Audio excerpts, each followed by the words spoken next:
and that's it, Jim. Is Obamacare repealed dead? I don't think it's dead. In the sense, have to be dead if you're going to have Democrats working with you. So why? No, I don't know that that's true, because I think it's, why would they work because with you? it's dying. You're still trying to repeal it. Because I think part of it is there's a recognition that it is failing.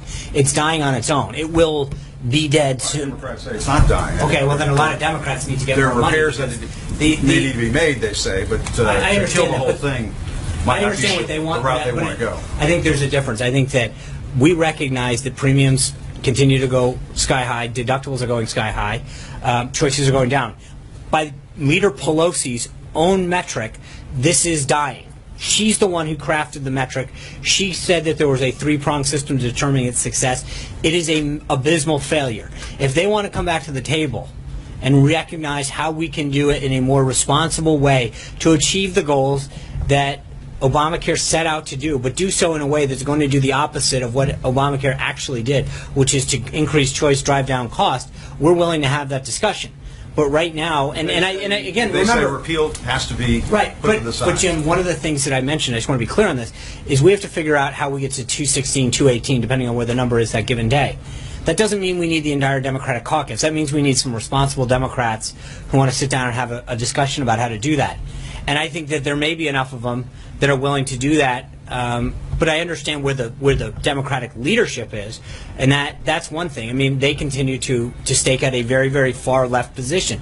That's not where all their members are. And I think that we can, based on the calls that have come in over the last 50, 60 hours, I think that there might be some room to have a conversation with people who want to engage in a constructive conversation on how to move forward. And so let's see how that evolves. I don't know that we're ready to jump into this today, but I think as the calls come forward, the president's view is if you all want to get together and start coming to a way that we can come to resolution, we're willing to listen. But right now, we've got an agenda to continue to pursue. The middle ground there, you think?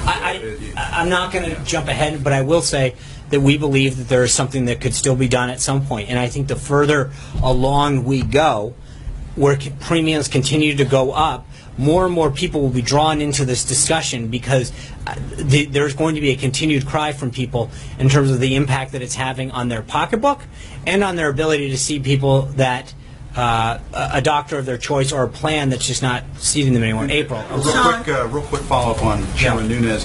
Do you reject that there's any kind of perception problem whatsoever in having the chairman over here the day before he comes out publicly and says, by the way, there's this information that's helpful for the president? I think the chairman's made very clear through his public comments what his goal was, and I think anyone who wants to, you can't ask someone to do a review of the situation and then sort of create inferences that because they're reviewing a situation that there's something that's not right about that. He is reviewing a situation.